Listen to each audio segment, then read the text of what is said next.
limbah atau limbah xenobiotik.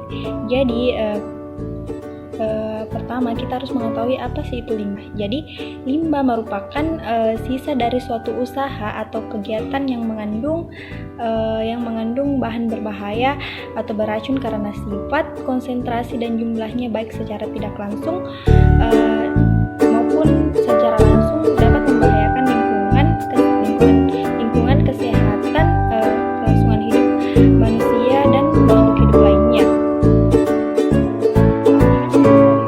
Bahan yang sering ditemukan dalam limbah antara lain senyawa organik yang dapat terbiodegradasi, senyawa organik yang mudah menguap, senyawa organik yang sulit terurai, logam berat yang toksik, padatan tersuspensi, nutrien mikroba patogen dan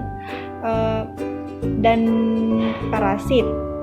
Jadi limbah ini bisa terbagi menjadi dua, yaitu ada limbah organik dan ada limbah anorganik.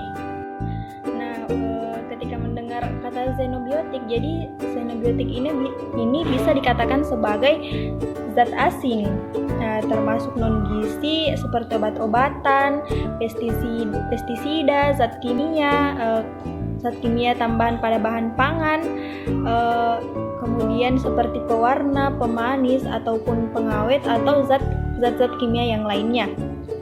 Jadi sampah xenobiotik ini limbah xenobiotik merupakan limbah yang biasanya merupakan limbah yang menjadi polutan di lingkungan sekitar kita.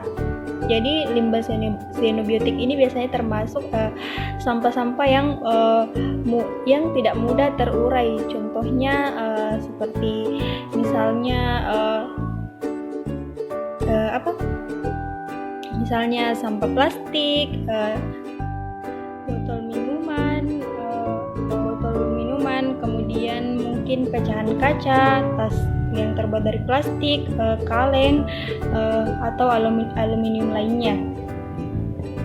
Ya, di sini di dekat saya sudah ada anak SMP kelas berapa? Kelas 1. Ya, di sini saya akan menjelaskan mengenai sampah atau limbah xenobiotik. Jadi sampah itu, tahu kan sampah itu seperti apa? Ya, seperti barang-barang bekas yang sudah dibuang, kan?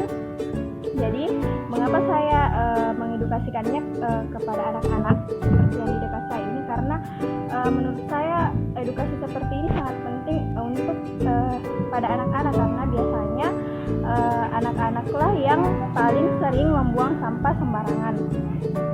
Jadi sampah atau limbah xenobiotik itu merupakan sampah yang tidak mudah terurai, seperti misalnya botol minuman, pembungkus plastik. Jadi misalnya siapa namanya, Ariel ya? Ariel? Nah, jadi Ariel lihat ke situ dong. Jadi Ariel kalau misalkan sudah, selesai minum minuman seperti teh galas misalkan, jadi sampahnya itu tidak boleh dibuang sembarangan ya. Atau misalkan seperti pembungkus makanan ringan, atau mungkin kaleng bekas minumnya, jadi tidak boleh dibuang sembarangan. Karena kenapa? Sampah tersebut dapat menjadi pencemaran lingkungan terhadap kita. Nah, itulah mengapa sangat penting